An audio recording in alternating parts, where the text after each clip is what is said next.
being accused of being a party for the Muslims. And we're proud to be a party for the Muslims. We got nearly a quarter, we got nearly a quarter of a million votes at the general election on July 4th, the biggest vote for a party like us ever achieved in the whole history of British politics. So quite a number of the votes that we got came from Muslim people, and that's obvious because we are the party that stands up most for the oppressed, the invaded, the occupied, the massacred, and we will never change that. There will never be a Workers' Party friend of Israel. There will never be a Workers' Party friends of the occupiers of Jammu and Kashmir. That will never happen. There will never be a Workers' Party friends of Modi. That will never happen. But we can't be a party that only stands for Muslims. And we don't intend to be. We are a party, as I said at the beginning, for the working class. Who are the working class? The working class are the people who depend on their work to live. It's as simple as that. It's not a complicated definition. If you depend on your labour, your work, to get a wage, to get a salary, then you're a worker. If you're an old age pensioner who was a worker, you're part of the working class. If you're the child of a working class family, who will in turn become a worker if you're lucky, then you are a part of the working class. That means we are a party that seeks to stand up for the vast majority of people in the world, because the number of people who could live off their unearned income, off the legacy they got left from the granny they pushed into the suicide machine under the right to die, is very small. It's not quite 1%. We always hear that number, the 1%. It's more than 1%, but it's not more than 4 or 5%. That means we seek to represent 96 or 95% of the people. And we don't want to just represent the train drivers, though we're proud to represent the train drivers. One of the leaders of the Train Drivers Union is one of our deputy leaders. We're proud of that. But we want to represent the people that run this restaurant. They're workers too.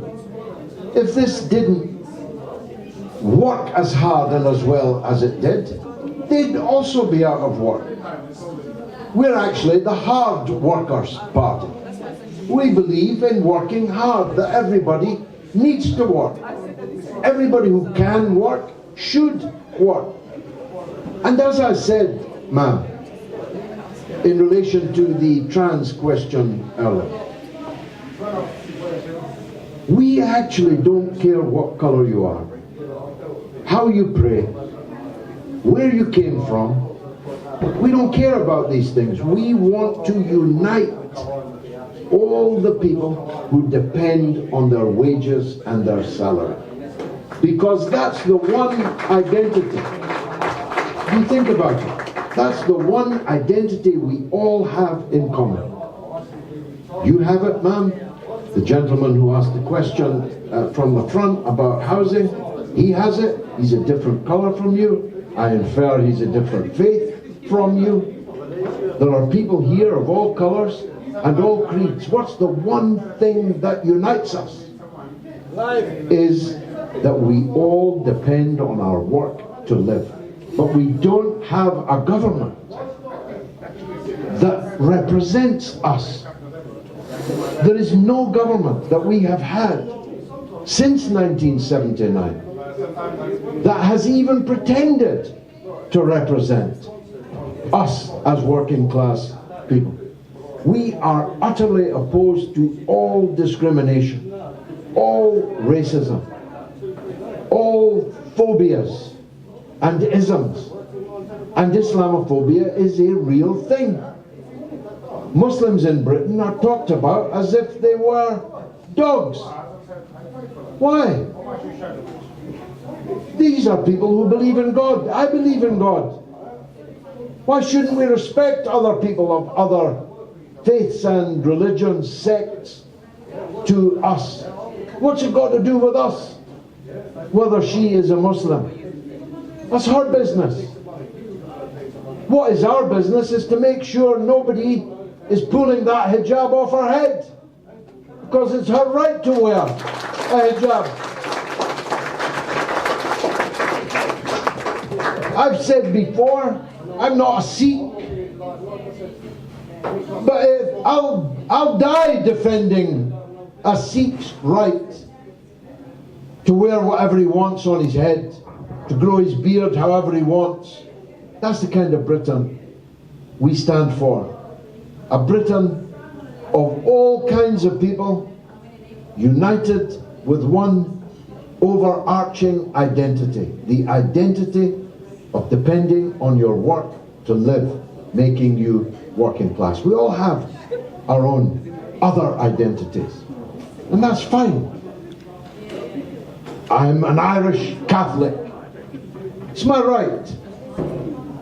Others are Irish Protestants. I support Celtic, they support Rangers. I support United, you support City. Some of us are straight, some of us are gay. Some of us like black stockings, some of us like tan stockings. We've all got other identities, and that's good. It's fine. My grandmother, God rest her, considered herself Irish until the day she died, even though she was 2 years old when she came here to this country. There's nothing wrong with people having their own identities, but in order to unite people, we have to find the one common denominator that counts, and that's why Britain needs a workers' party.